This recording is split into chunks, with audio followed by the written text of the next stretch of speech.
I'm gonna go live on Facebook for the first time, and it's all new to me, so let's do this. I feel somewhat rested. I have been trying to prepare for all the wonderful things. Welcome in, Trevor.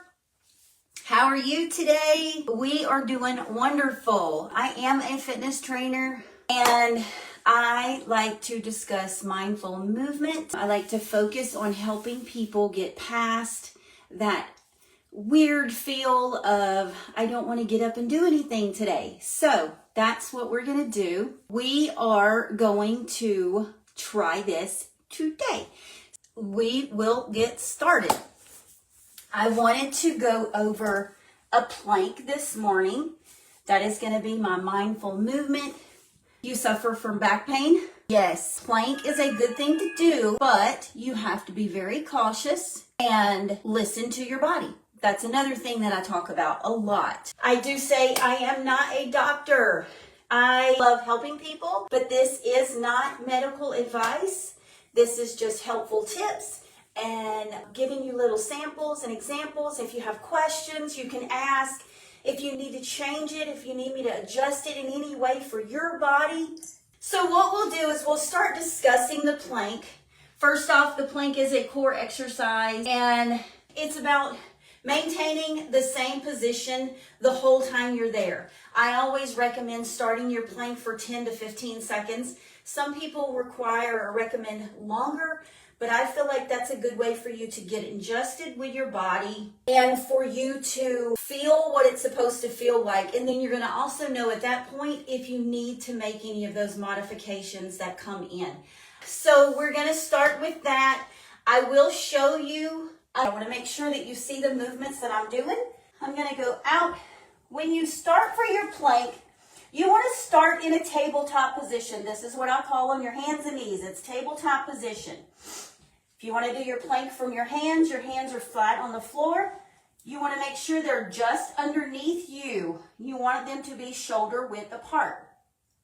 You can also do them on your elbows, just like this. I'm going to go from my hands and show you that one first. I'm going to extend so you will not see my feet right away. I'm going to show you the upper part first.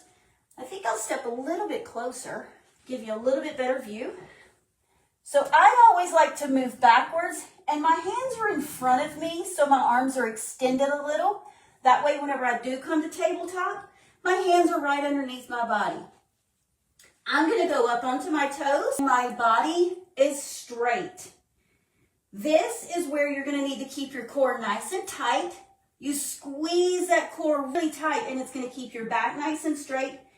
And you look directly in front of you on the floor. Don't try to go in front of you looking way ahead or looking way down because you'll arch your back. You want your back nice and straight and your arms nice and long. So I'm going to show you this way now, and now you'll see my back and you might not see the front of me.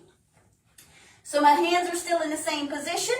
My legs are out behind me. My toes are separated. You can put your toes together or you can separate your feet. You don't want them to go too far out because then you're having to stretch and it's going to cause tension on your core. You want them nice and level, about hip width apart. So we're going to go up, all the way up on my hands. Can you see my arms now? Good. So now, there we go. Can you see my whole body now? My feet are nice and hip width apart. My hands are underneath my body, shoulder width apart. You don't want to go too far. A modification for this is on your knees. So I start on my tabletop position. I move my body back. My hands are in front of me. I bring my body forward. I'm in that tabletop. Now I just want to extend my body. So my feet are still on the floor. My tummy is tight.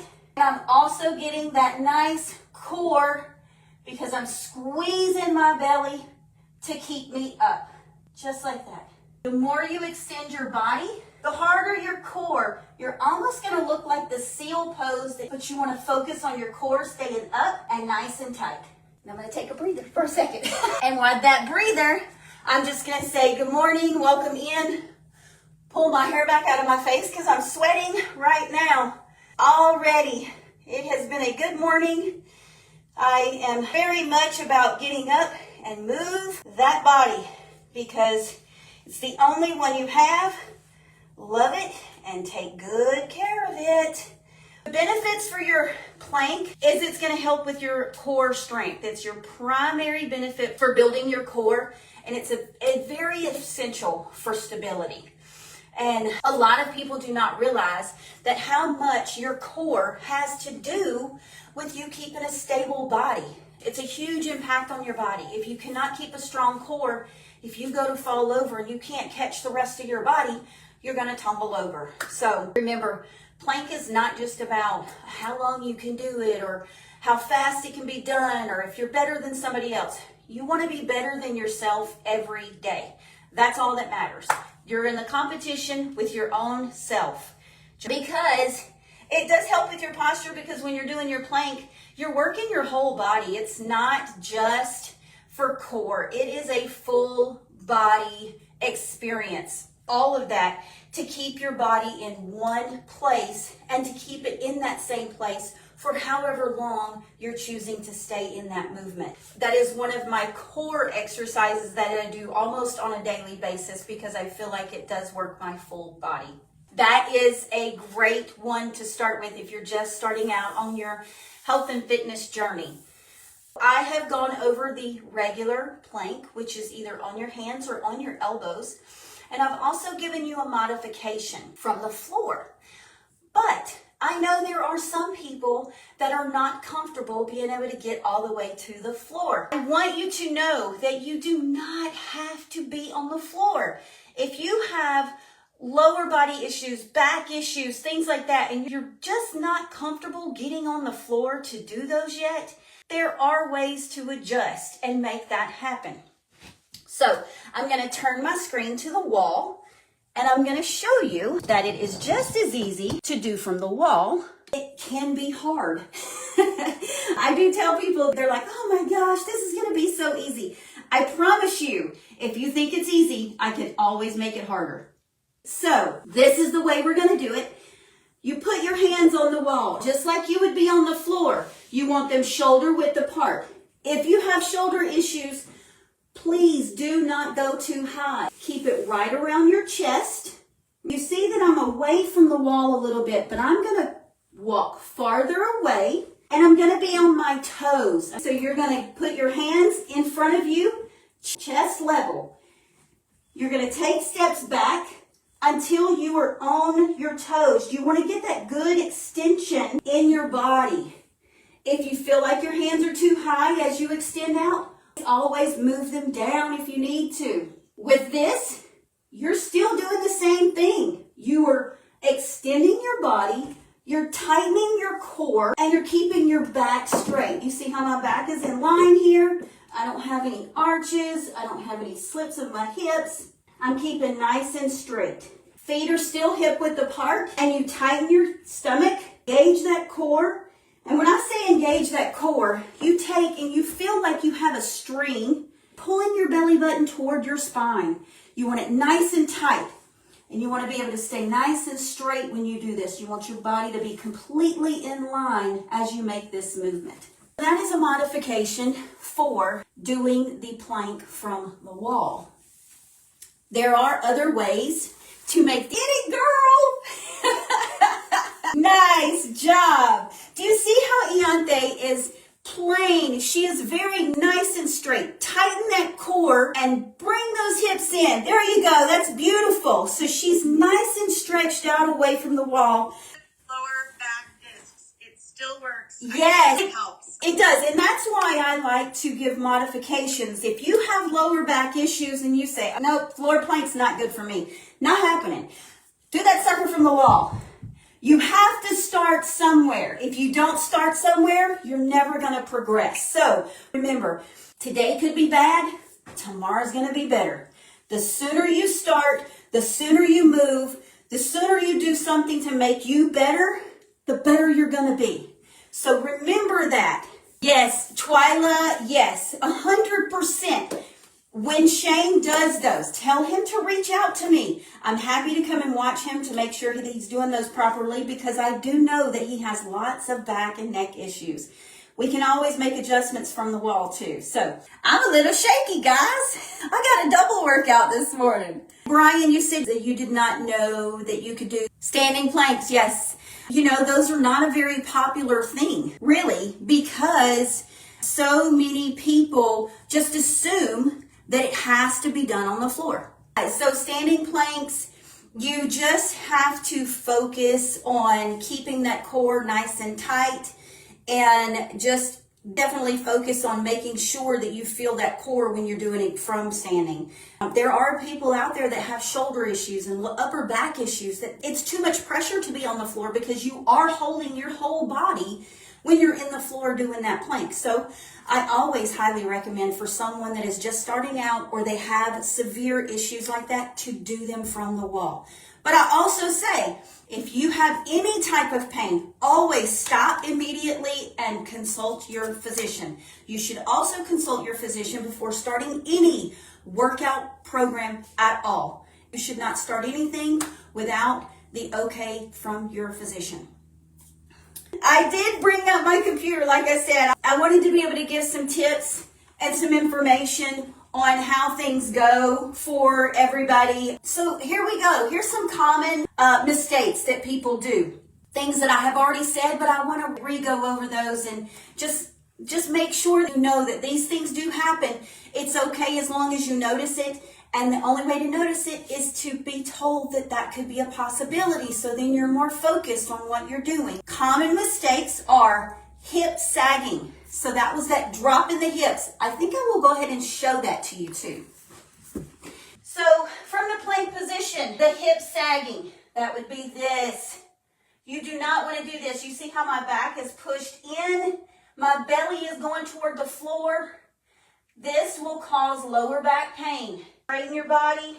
Keep that body nice and tight. Brian said, that's me after 5 seconds of planking, lol. That's funny. I love the plank. So here you see my core is nice and tight, my back is nice and straight, and my head is in front of me.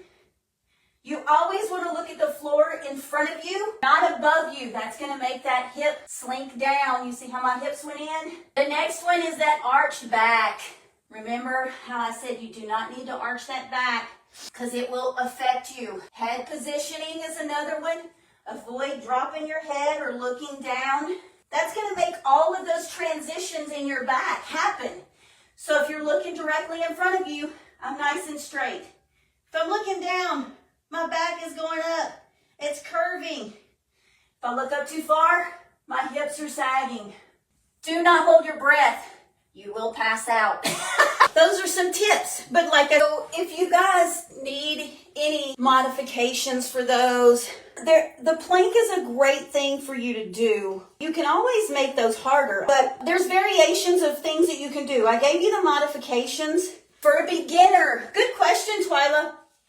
I always recommend starting with about 15 to 30 seconds is what I'm going to say, because you can, in 15 seconds, you should be able to know how your posture is.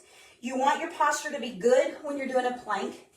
And if you decide to go a little harder than that, if you go more than 15 seconds and you feel like everything's going good, my next suggestion is as soon as you feel like you're losing form, stop, because then you can make something worse. Your first couple of times is going to be really learning your form and making sure that you are comfortable where you're at. So with that, that's why I say 15 seconds. Just remember that as soon as you lose form in your body, that's when you stop. That's the most important thing, is to get moving. Any little movement helps. Anything. I have a bunch of things that I'm going to be starting up in the new year, so keep following along. I have lots of things coming. I'm so excited to share to people. Still a secret right now, though. If you're just joining in, if you're new in here with me, I do have physical limitations. I have a rare joint disease, and it is in both my legs. It is very debilitating. I do not let it stop me. I want people to know that there is somebody out there that understands When you're in that situation and when you have limitations and physical injuries, or even if you're just injured for a little while, you feel like there's no one out there that knows what you feel like. Been there, done that, probably have multiple t-shirts for it. So, You mentioned t-shirts, so I'm going to share something. I want to show you all. Denise did her first 5K walk, which with her limitations and physical issues was just like a magical feat. And I was part of it, and I got this t-shirt. I forgot to show you, Denise, showing up in this to some of our lives. I do have personalized shirts that I will let the cat out of the bag. That is one of the things that we're looking into for the beginning of the year, to make that my first piece of merch.